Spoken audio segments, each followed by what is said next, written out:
Look at you, dripping wet and still a catch. Suddenly, I realized I was drenched from head to toe with something cold. What's this? What situation have I found myself in? The raucous laughter and the sharp scent made me realize I had been doused with beer. As soon as I realized, anger surged within me. Why am I being doused with beer? I hadn't done anything to deserve this, so why am I facing such humiliation in front of everyone?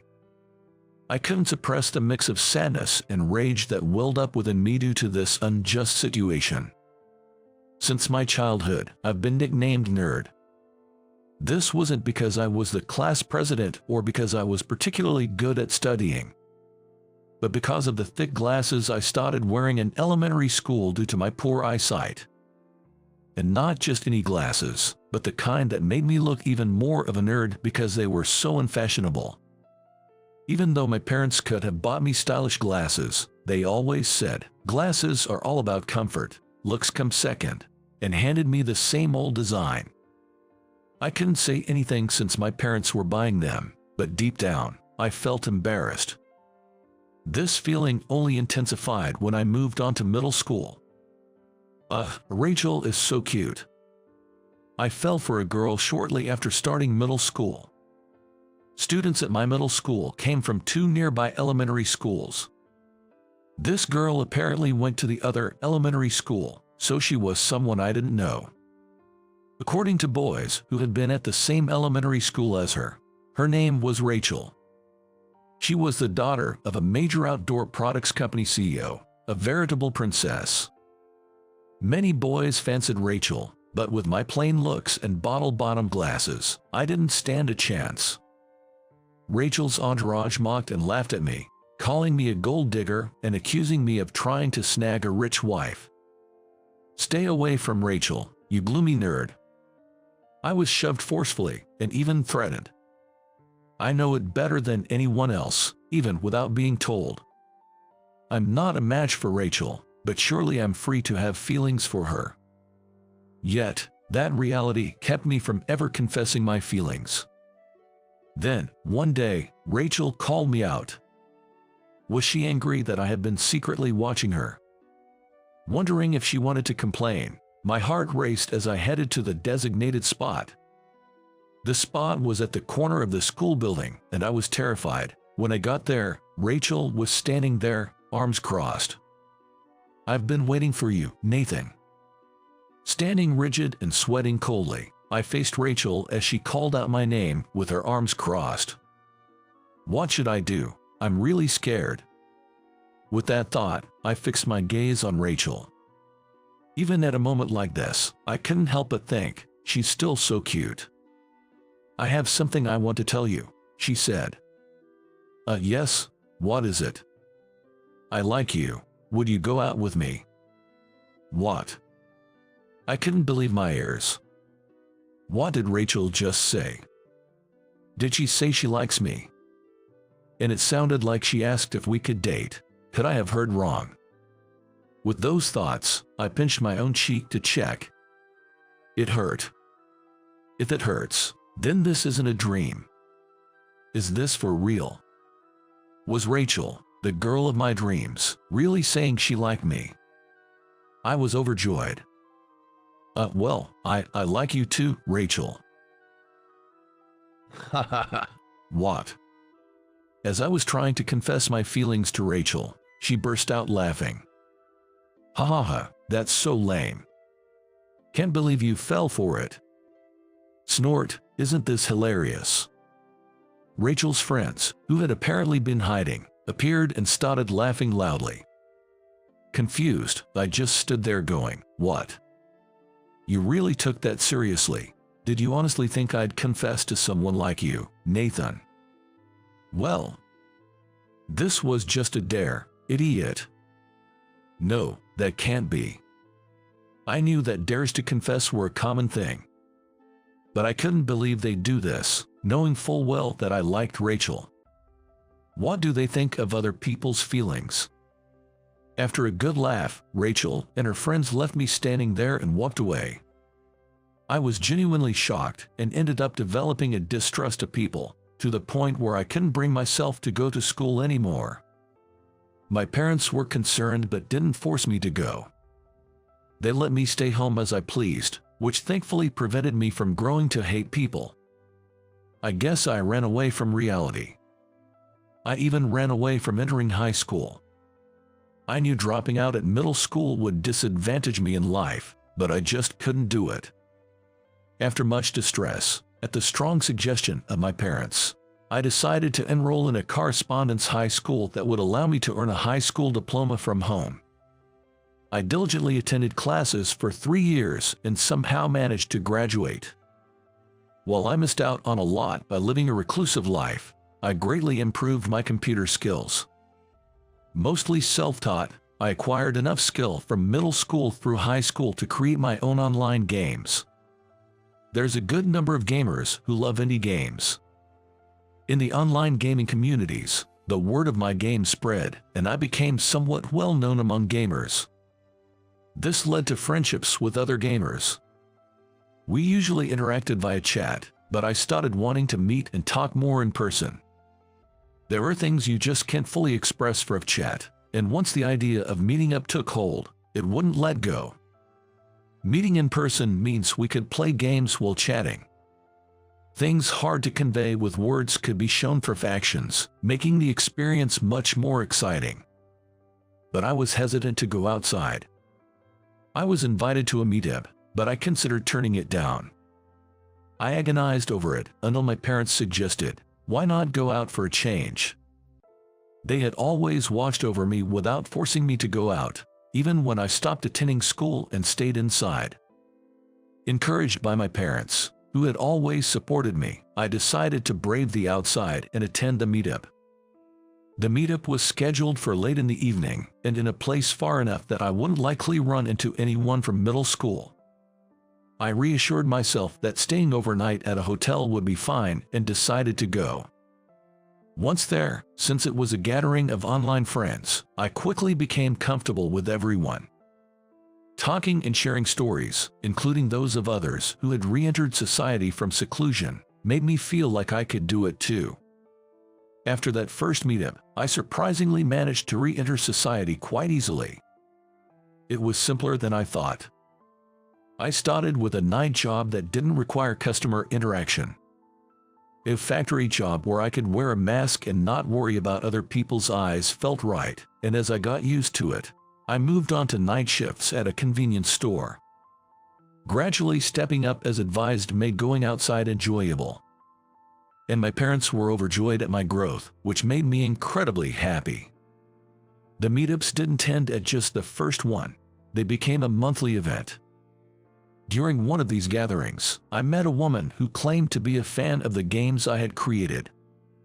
Nice to meet you. I'm a huge fan of your games. Thank you, I appreciate that. My name is Amber. I've been a fan since your first game, man. Amber praised my game enthusiastically, saying, this part was amazing and it was really challenging to obtain that item, as she shared all the things she found fascinating. Her enthusiasm made me increasingly embarrassed. I even made my own merchandise for the game characters since there weren't any official ones. Really? See, I tried to make it look like them. The strap she showed me definitely featured characters from my game. She modestly suggested it might not look much like them, but the key characteristics were unmistakably captured. Anyone familiar with my game would recognize them immediately. No, this is amazing. My games were just indie projects, without any sponsorship. I hadn't even considered making merchandise, let alone had the talent for it. After all, it was just a hobbyist's project that happened to get some attention among gamers. Custom merchandise would be costly and time-consuming to produce. It really means a lot that you like my games so much. Thank you. Not at all. I was genuinely touched by her enthusiasm. So, Nathan, I was wondering. Yes, what about? Would you let me invest in your talent? Excuse me. What did Ember just say? Invest in my talent. I found myself thinking about what investment actually meant, which felt entirely out of place. I don't think your talent should be buried in indie games. It deserves to be known by everyone. Could you give me a moment to think?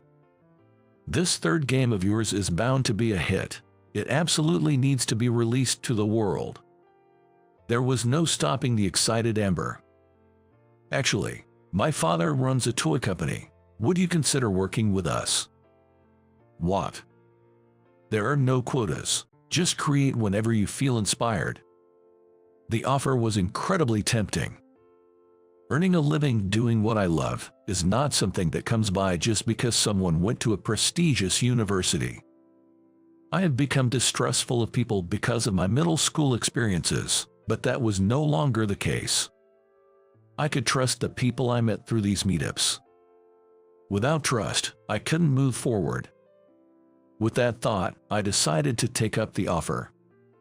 Working in a field I loved, I was able to fully utilize my talents in an ideal environment, and I rapidly developed new games.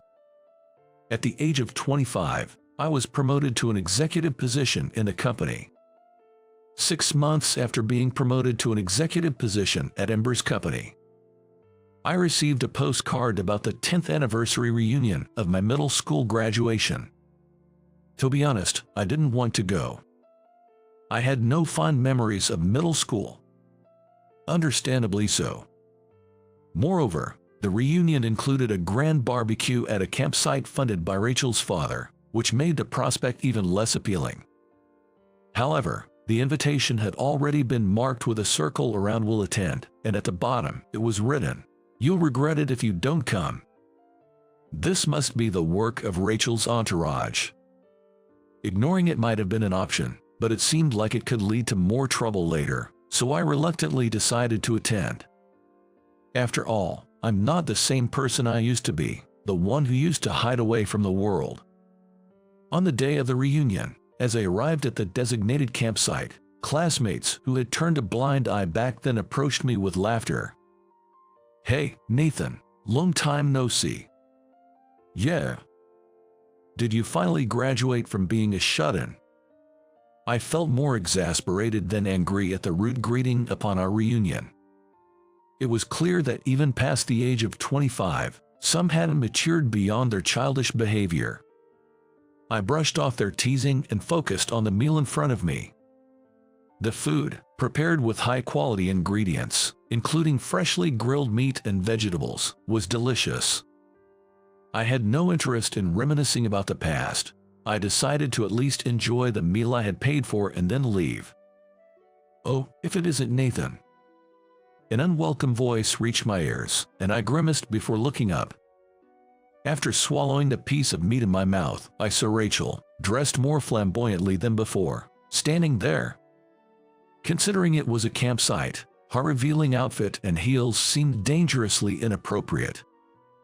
"If you're here, you should at least say hello to me." Her arrogance hadn't changed. Rachel's condescending approach irritated me. However, not wanting to start a fight, I greeted her with a purely perfunctory "it's been a while." Unaware or perhaps too drunk to notice, Rachel continued to laugh boisterously. "How about it? All these products are from my company. This and this, even that grill over there, all state-of-the-art." As she began to boast about her family's business, other classmates started to look away with tired expressions, murmuring, "Here she goes again, and it's starting." People were mostly fiddling with their phones, responding half-heartedly, perhaps frustrated by the lack of response. Rachel directed her anger at me, who had been ignoring her. Splash! What? Something cold hit my face, leaving me momentarily stunned. "Listen, when people are talking to you, why are you ignoring me?" Rachel's shrill voice and the smell emanating from my body made me realize she had doused me with beer. Why was this suddenly happening? Unable to stay silent, I glared at Rachel and demanded, "What are you doing?" Laughing at my anger, Rachel retorted, "Oh, look at you, turning into such a hunk when you're wet." Ha ha ha. Why am I being doused with beer in front of everyone?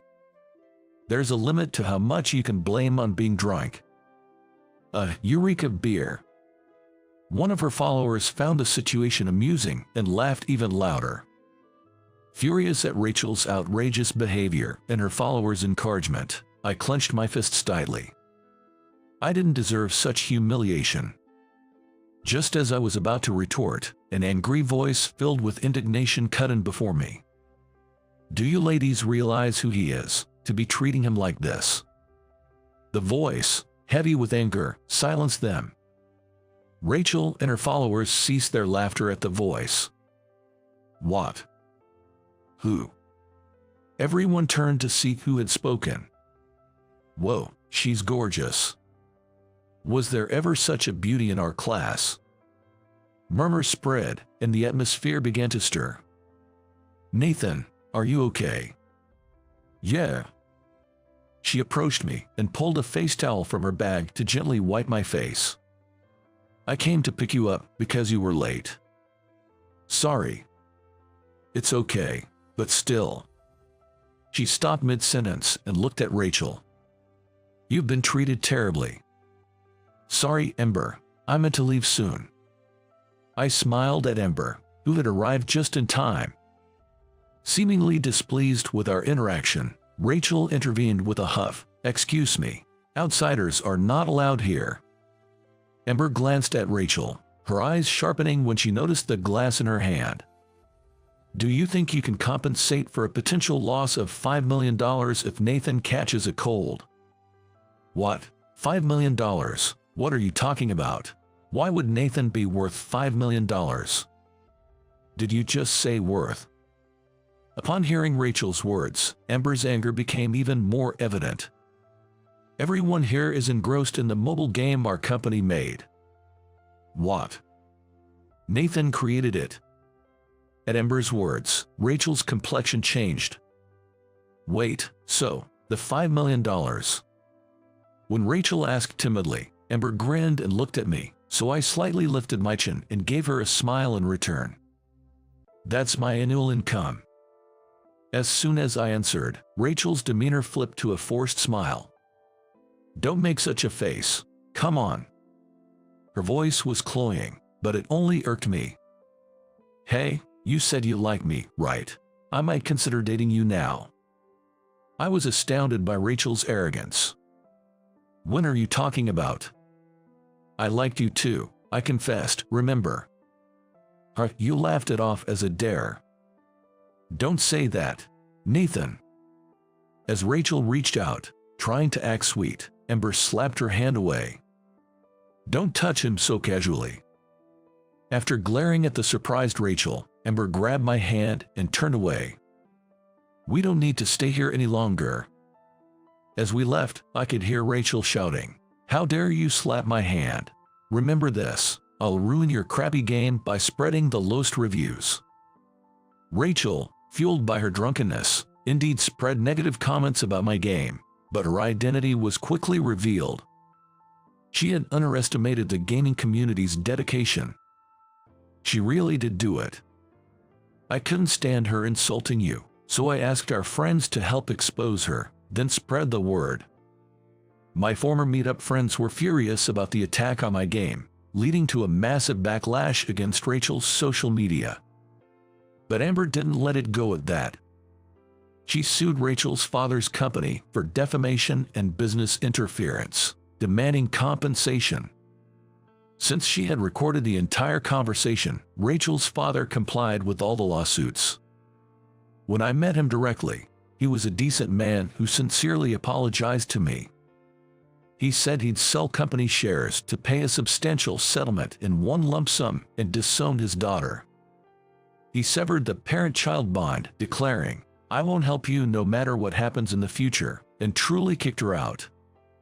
Rumor has it that after losing her status as the CEO's daughter, Rachel was abandoned by her entourage and ended up isolated, eventually having to start her first part-time job to make ends meet.